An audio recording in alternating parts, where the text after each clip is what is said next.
When you stop paying a credit card or loan for about 6 months, the lender eventually writes it off their books as a loss.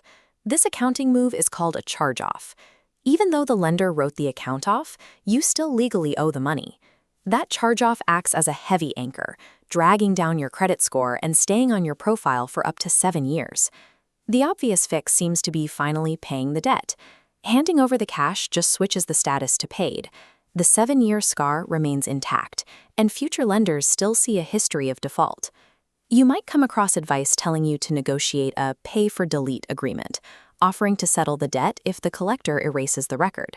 The credit bureaus actively penalize collection agencies for doing this. Most won't even entertain the offer. You've probably also seen viral templates claiming a Section 609 letter is a secret hack. Section 609 of the Fair Credit Reporting Act gives you the right to request your file. Mailing a generic template demanding proof of your debt almost never triggers a deletion today. To actually get a charge-off removed without paying a dime, you have to exploit the software architecture of the credit reporting system itself. The credit bureaus aren't sitting around judging your moral character. They operate a rigid, highly automated machine. And like any machine governed by strict coding rules, it has vulnerabilities you can leverage. This diagram outlines the invisible architecture of consumer credit. Disputes are handled by an automated database system called eOscar. To communicate with eOscar, banks and debt collectors use a highly standardized electronic language called Metro 2. Metro 2 does not tolerate ambiguity.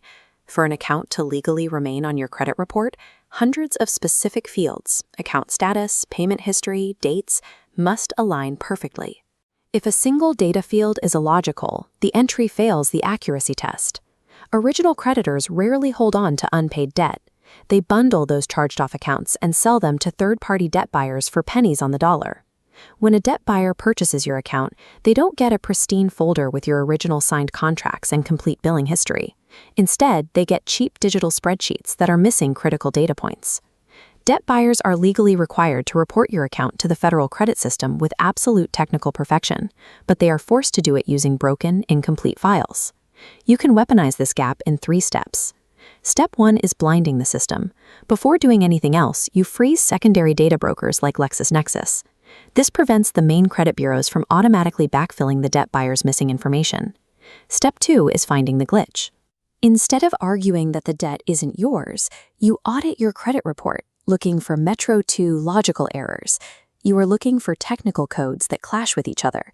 For example, an account might be coded with status 97, which means it's a charged-off loss.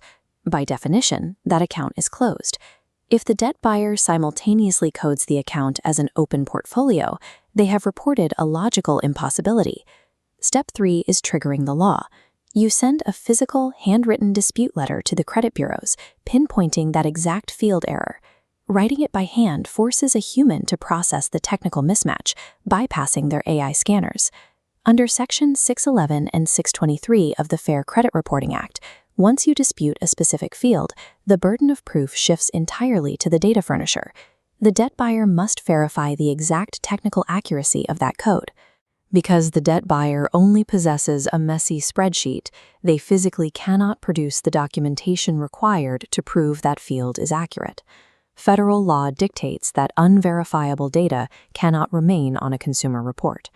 When the debt buyer fails to provide the proof, the automated machine is legally forced to delete the entire trade line. The charge-off disappears. There is a critical catch to all of this. Erasing the digital record from your credit report does not legally erase the actual financial debt in the real world. You still owe the money. This chart compares your reporting timeline to your lawsuit danger timeline. Every state has a statute of limitations, a specific window of time, usually 3 to 6 years, where a creditor can legally drag you into court to collect the debt. If you execute a factual dispute while you are still inside that red window, you might wake up the creditor's legal department.